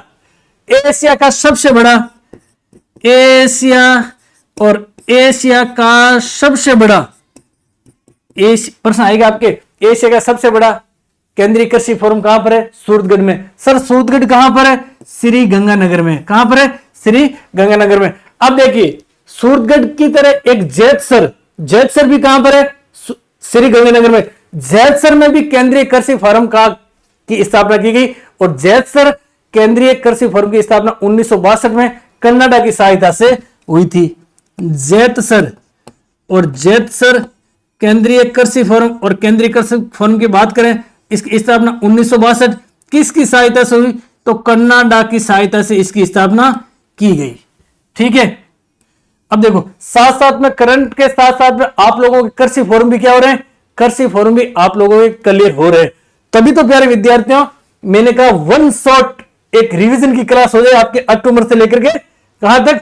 अक्टूबर से लेकर के ठेठ दिसंबर 2024 तक। अगला प्रश्न देखो, यह प्रश्न वेरी इंपॉर्टेंट है ना, इस पर भी 7 स्टार लगा लीजिए। अब देखो, नीति आयोग ने 15 दिवसीय जल उत्सव, 15 दिवसीय जल उत्सव में राजस्थान के संग्रिया ब्लॉक हनुमानगढ़ को शामिल किया गया। राजस्थान में एक जगह है, कहां पर? संग्रिया ब्लॉक। संग्रिया ब्लॉक में नीति आयोग ने 15 दिवसीय जल उत्सव जो चलाया था ना, उसमें हनुमानगढ़ की संग्रिया को शामिल किया गया। सर नीति आयोग क्या होता है? तो देखिए प्यारे विद्यार्थियों, नीति आयोग और नीति आयोग की बात करें सर, नीति आयोग का गठन कब हुआ, फिर इसकी स्थापना कब हुई थी? तो 1 जनवरी 2015, 1 जनवरी 2015 को किसकी स्थापना होती है, या फिर किसका गठन होता? नीति आयोग का गठन होता। नीति आयोग ने किस आयोग को रिप्लेस किया? नीति आयोग, और नीति आयोग ने इस आयोग REPLACE यानी कि रिप्लेस की बात करें तो ध्यान रखना, योजना आयोग और योजना आयोग की गठन की बात करें तो 15 मार्च 1950 को योजना आयोग का गठन हुआ था। इसको रिप्लेस करके नीति आयोग का गठन किया गया। अब देखो, नीति आयोग के गठन की बात करें तो आपके 1 जनवरी 2015 को नीति आयोग का पूरा नाम भी आ सकता है कि सर नीति आयोग का पूरा नाम क्या है? तो national institution for transforming India, national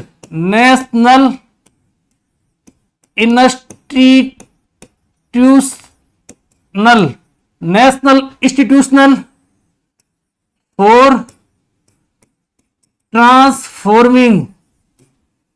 transforming संस्थान, यानी कि राष्ट्रीय भारत परिवर्तन संस्थान, राष्ट्रीय भारत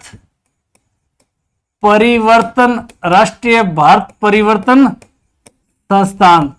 नीति आयोग की बात करें ना, नीति आयोग सरकार और सरकार के थिंक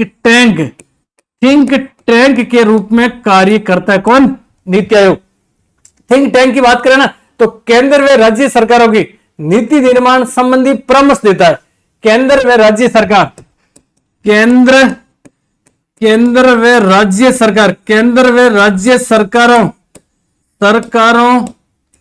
को नीति निर्माण यानी कि पॉलिसी मेकिंग, नीति निर्माण में क्या करता है? परामर्श देता है। क्या करता है? परामर्श देता है। अब देखो, ये डाउन टू अप यानी कि नीचे से ऊपर की ओर काम करता है, जबकि योजना आयोग ऊपर से नीचे की ओर काम करता था। ध्यान रखना, अच्छा प्रश्न बनेगा। बॉटम से अप की ओर काम करता है कौन? नीति आयोग। अब देखो, बात करें प्यारे विद्यार्थियों हम लोग नीति आयोग की, नीति आयोग के अध्यक्ष कौन होते हैं? नीति आयोग और नीति आयोग के अध्यक्ष की बात करें तो नीति आयोग के अध्यक्ष होते हैं आपके प्रधानमंत्री। बात करें वर्तमान में नीति आयोग के अध्यक्ष कौन है तो ध्यान रखना, श्री नरेंद्र जी मोदी नीति आयोग के क्या है? वर्तमान में अध्यक्ष है। बात करें हम लोग उपाध्यक्ष, वर्तमान में नीति आयोग के उपाध्यक्ष कौन है तो ध्यान रखना है आपके श्रीमान श्री सुमन के बेरी जी। अब आपके मन में आ रहा सर सुमन के बेरी जी है तो सुमन तो एक लड़की का नाम है, सुमन के तो श्रीमती आना चाहिए, आपने श्री लगा दिया। भूल गए क्या? अरे सुमन लड़की नहीं है, सुमन ये कोई जरूरी नहीं है कि लड़कियों के नाम ही सुमन होते हैं। समझ मेरी बात को? संतोष लड़की का नाम ही होता, लड़के का नाम भी होता है। ऐसे अनगिनत नाम है जो लड़कियों और लड़कों के सेम है। सुमन के बेरी जी भाई साहब क्या है? पुरुष है, यानी कि मेल है। वर्तमान नीति आयोग और नीति आयोग की बात करें हम लोग सीईओ की तो सीईओ कौन है? सीईओ है आपके Shri BVR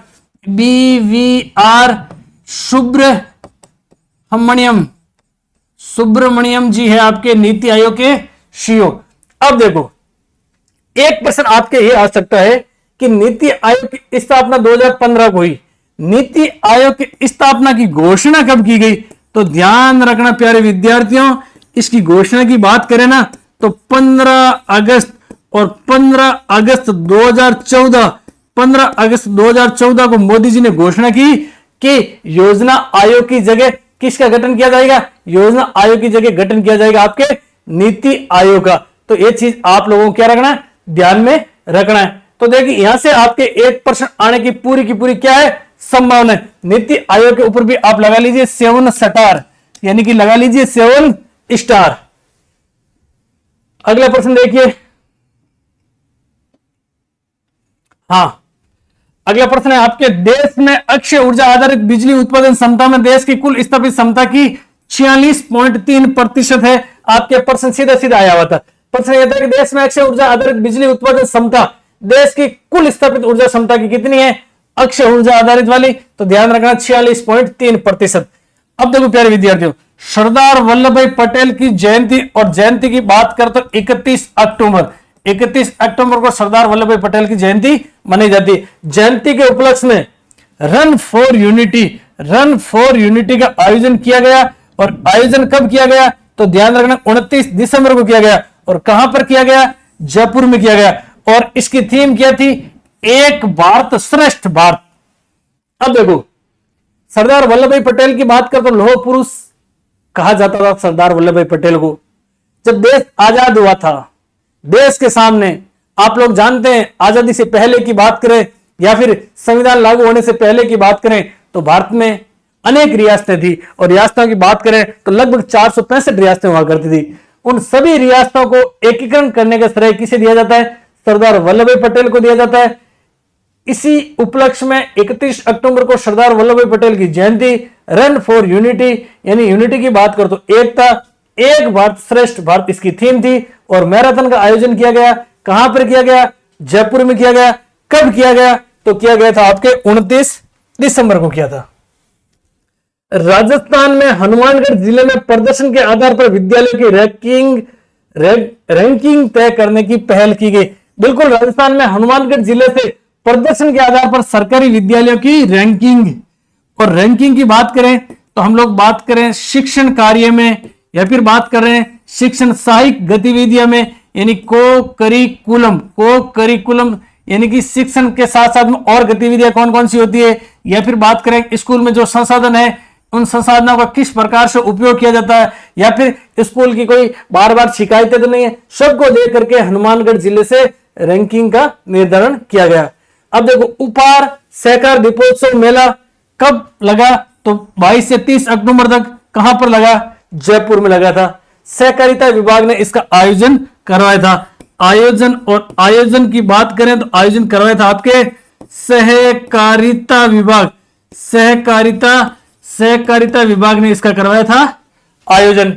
south Asian clean energy forum, जिसको शॉर्ट में कहा जाता है SACEF, 2024 का आयोजन कहां पर हुआ, तो जयपुर में हुआ। कब हुआ, 22 से 24 अक्टूबर को हुआ था। उसके बाद देखो नशे के खिलाफ बोलेगी दीवारें अभियान, वेरी इंपॉर्टेंट है, ध्यान रखना।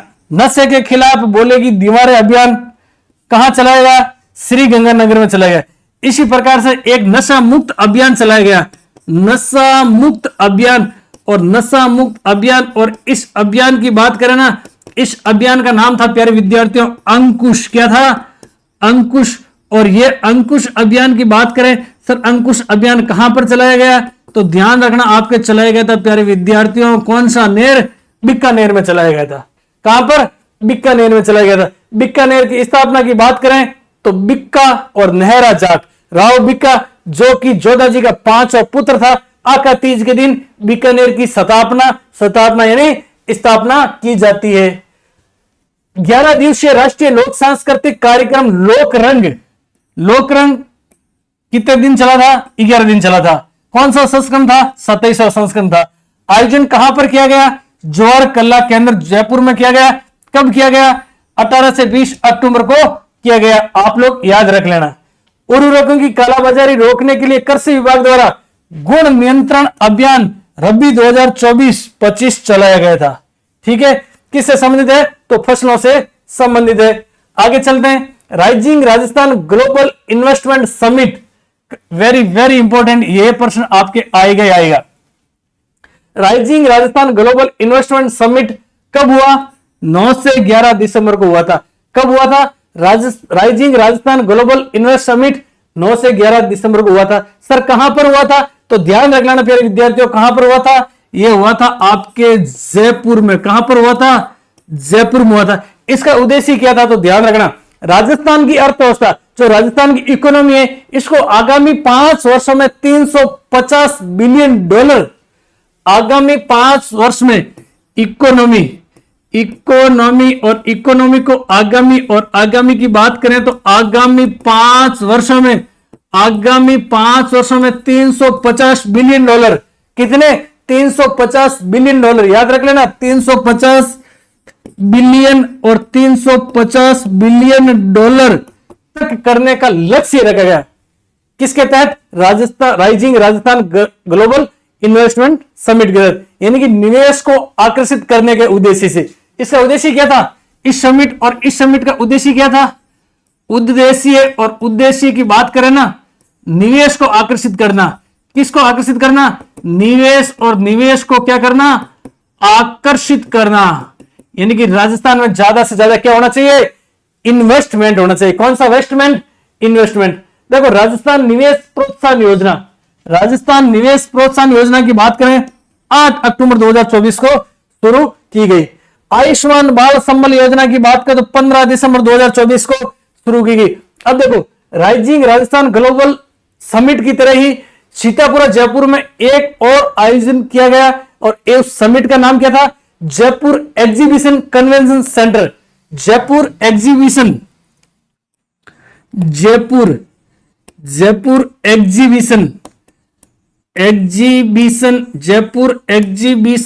जयपुर एग्जीबिशन कन्वेंशन समिट और जयपुर एग्जीबिशन कन्वेंशन समिट की बात करें ना, इस समिट का आयोजन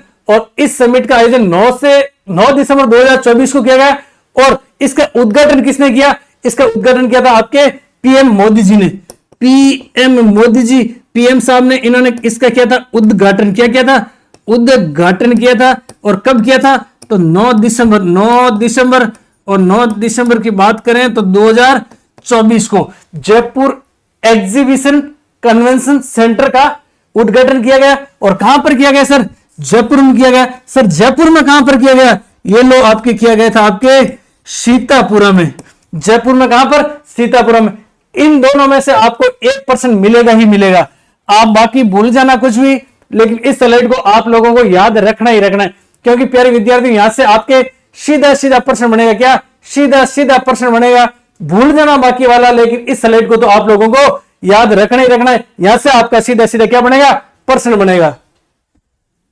आगे देखो, वर्तमान में 16वीं विधानसभा में महिला विधायिकाओं की संख्या कितनी है? महिला विधायिकाओं की संख्या है आपके 21। कितनी है? 21। बात करें 16वीं विधानसभा में भारतीय जनता पार्टी और भारतीय जनता पार्टी की ओर से कितनी महिलाएं विधायक है? तो 10 विधायक। बात करें कांग्रेस की ओर से, तो कांग्रेस की ओर से कितनी विधायक है? 9 विधायक। बात करें अन्य कौन है? तो अन्य है आपके निर्दलीय। कौन सी? निर्दलीय। और कितनी है? 2। कुल मिलाकर कितनी है? 21 है कुल मिलाकर के। वर्तमान में 16वीं विधानसभा में भाजपा विधायकों की संख्या कितनी है? 119 है। राजस्थान का पहला एडवांस टेक्नोलॉजी का मैकेनाइज्ड कचरा ट्रांसफॉर्मर स्टेशन कहां पर है? तो ध्यान रख लेना, ये स्टेशन प्यारे विद्यार्थियों कहां पर है? जयपुर के अंदर है। आगे देखो, पंचगौरव, एक जिला एक उपज।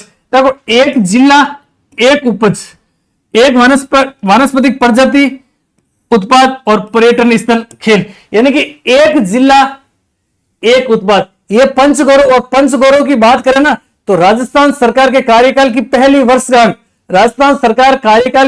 वर्षगांठ, सभी जिलों में पंचमुखी विकास को बढ़ावा देना। पंचगौरव यानी पंचमुखी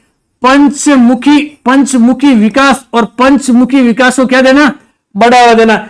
इसके तहत पंचगौरव कार्यक्रम का शुभारंभ किया गया, जिसके तहत एक जिला एक उपज, एक जिला एक प्रजाति, वनस्पति प्रजाति, एक जिला एक उत्पाद, और एक जिला एक पर्यटन स्थल, और एक जिला और एक खेल का अपन कह सकते हैं शुरुआत की गई।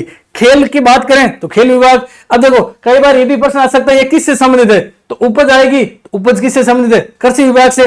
प्रजाति की बात करें तो प्रजाति किससे? आपके प्रजाति वन विभाग से संबंधित है। उत्पाद की बात करें तो उद्योग से संबंधित है। पर्यटन की बात करें तो पर्यटन से संबंधित है, और खेल की बात करें तो खेल से संबंधित। यानी कि प्रत्येक जिले में इन श्रेणियों में चिन्हित 5 तत्वों के आधार पर पंच गौरव बनाया जाएगा। क्या बनाया जाएगा? पंच गौरव बनाया जाएगा। तो आप जिस भी जिले से, एक बार आप लोग कमेंट करके बताइए कि आपके जिले से क्या पंच गौरव है। अब देखो, आरबीआई के वर्तमान में गवर्नर कौन है? तो संजय मल्होत्रा है। कौन है? संजय मल्होत्रा है। हम लोग बात करें कि वर्तमान में कैग कौन है? वर्तमान में कैग कौन है? तो ध्यान रखना, के संजय मूर्ति। क्या है? के संजय मूर्ति क्या है? वर्तमान में कैग है। बात करें वर्तमान में चीफ जस्टिस ऑफ इंडिया कौन है? तो ध्यान रखना, वर्तमान में चीफ जस्टिस ऑफ इंडिया कौन है? गवई साहब है। कौन है? गवई जी है। उसके बाद में सही लिखते हैं ना, माननीय न्यायमूर्ति गवई जी, न्यायमूर्ति है। न्यायमूर्ति बहुत बड़े विद्वान है, न्यायमूर्ति गवई जी। ठीक है। उसके बाद में हम लोग बात करें कि वर्तमान में राजस्थान हाईकोर्ट और राजस्थान हाईकोर्ट के चीफ जस्टिस कौन है? तो ध्यान रखना, एम श्रीवास्तव। एम श्रीवास्तव जी क्या है? राजस्थान हाईकोर्ट के क्या है? चीफ जस्टिस है। ठीक है। अब ये चीजें आप लोगों को क्या रखनी है? याद रखनी है। आगे देखो, राजस्थान की पूर्व विधायक दिव्या मदेना, जिन्हें जर्मनी की हैंसन इंटरनेशनल यूनिवर्सिटी द्वारा डॉक्टरेट ऑफ फिलोसॉफी की 14 मानद उपाधि मिली।